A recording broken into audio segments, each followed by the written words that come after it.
Isn't it reasonable that Camilla might well have asked any politician, do you think that the Director General of the BBC, Tim Davie, should, well, consider their position? Nigel.cecil, calling things out as you like it, especially for his fair-minded friends.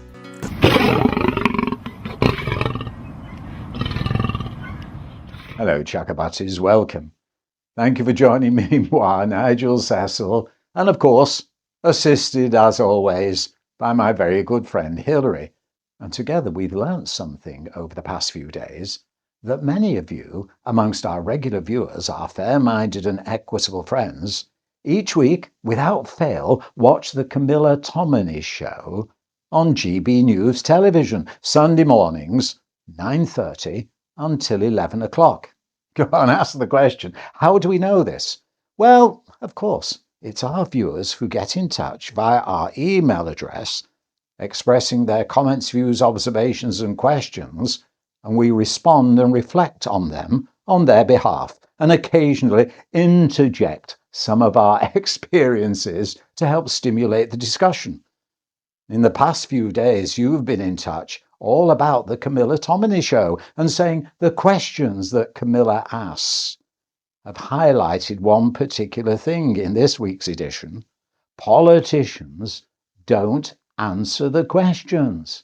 It was so obvious, you're saying, that, well, no wonder Camilla seemed to express, well, gee, here we go again. They're not answering the questions. And that emphasises the fact why now, when it comes to trusting politicians, surely if you don't answer the question, your credibility, whether we trust you, has just tanked completely and hit the basement, crashed to the ground floor with a big wallop. What happened?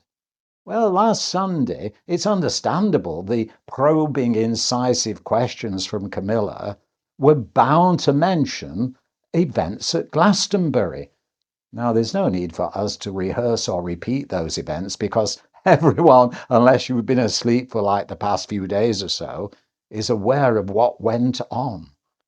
But the question, it's obvious really.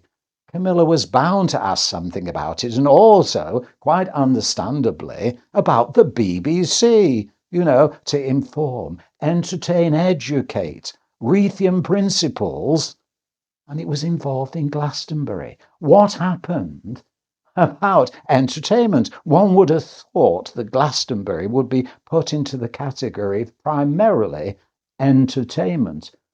And the BBC broadcast something which stretches the boundary of what a reasonable person viewing at home might expect. So given those considerations and the fact that Glastonbury has always been a bit edgy, to say the least, isn't it reasonable that Camilla might well have asked any politician, do you think that the Director General of the BBC, Tim Davie, should, well, consider their position? Easy question. And we would have known how to answer it, wouldn't we? Yes, probably you would have done. But what happened when Camilla had on her show Government Minister, of course a member of the Labour Party, Wes Streeting, and asked that question? And afterwards, well, a shadow minister, a member of the Conservative Party, and asked them the same question. Neither of them answered the question. They just waffled about. Let's just quickly, a little extract, refresh our memories from the Camilla Tominey Show last Sunday. First of all, the question to Wes Streeting. Do you think the Director General of the BBC, West, should consider their position? Doesn't Tim Davie, just a yes or no answer please, have to at least consider his position? It's not been the BBC's finest hour. I'm not going to comment on the future of the Director General. That's not my place. I know the culture. I know that Lisa and Andy... Well, come on. Did Wes answer the question? As we've said, not a cat in hell's chance, but why are they avoiding answering it? And then the same question to Helen Whately. What should happen to him? Should he consider his position, yes or no? Well, I think there are serious questions for the BBC to answer as to how did this happen. So is that a yes? He should consider his position, Tim Davie? Look, I don't want to be drawn on something like that. Why can't politicians ever be drawn on this stuff? My opinion on it. There you have it then. The politicians clearly not answering the question. So why should we trust them? Should Tim Davie consider their position? We've absolutely no hesitation in saying yes, they should. That's not to say they should resign. It's just an obvious question. Times have changed, clearly, because back in the 70s, when we were involved in a live programme, BBC Radio 1 Club was going to be broadcast from a large hall in Ballymena, Northern Ireland, in the times of the Troubles. And it was important the show went out live without any problems. We had to be prepared for them. So before that programme even took place, there was a meeting. There was Mark White, the controller, Derek Chinnery, the deputy, Johnny Beerling, Tim Blackmore, everyone discussing it. And we didn't just have plan A, B, we had plan C as well, so the programme could proceed smoothly. And what happened? Despite all the planning, we were aware of the need to have, well, the concept that music could bring everyone together to enjoy themselves. So it came to the show.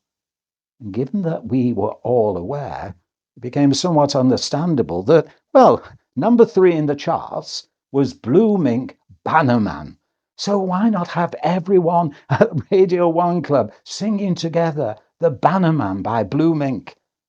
But then guess what? 12 noon, the news headline, suddenly out of the blue, the government announced there was to be a ban on marches in Northern Ireland. What did we do? Without hesitation, we knew, pull that first record. You don't associate what is meant to be entertainment with something that was in the news. No, and the programme, well, we suddenly ditched that record. I can't remember what we replaced it with, Hilary, but you get the idea. We were aware of the categories of programmes: entertain, inform, and educate. And that was clearly an entertainment programme, and some would consider without any doubt that however edgy, woke, some might say, Glastonbury might be considered, it was entertainment primarily. So, given that we're now being told that Tim Davie some weeks ago sent out an email asking the staff to be aware of hate speeches and how they might be misconstrued if included in a programme, what's happened with their authority? Was it in fact that, well, the communication hasn't sort of trickled down to those who are involved in programme making? Because the idea that there wasn't some get-together before Glastonbury to plan for plan A, plan B and plan C, something clearly went wrong. And if it's a case that, well, others are ignoring the advice and instructions from the Director General, then something definitely needs to be considered. Not calling on Tim Davie to resign, but calling on Tim Davie to make absolutely clear what went on. The BBC, to inform, to educate, and to entertain. And if politicians can't answer the question, then, well, tank to the bottom, we can't trust them. So it seems reasonable on this one. Last year, Noel Gallagher said something about Glastonbury. So if we put it on the screen, it's rather an informative way, an entertaining way to finish this video. Are you ready for this one from Noel? Glastonbury is getting a bit woke now. That place, and a bit kind of preachy and a bit virtue signalling. I don't like it in music. Little effing idiots waving flags around and making political statements, and bands taking the stage and saying, hey guys, isn't war terrible? Yeah, let's all boo war. Effing the Tories, man, and all that. It's like, look, play your effing tunes and get off. Those words originating during an interview between Matt Morgan on his podcast and Noel Gallagher of Oasis. What do you think? Please get in touch and let us know. And also, don't forget, we have got upcoming very shortly your thoughts expressed by moi and Hilary on Kemi Badenoch. Can Kemi Badenoch be trusted?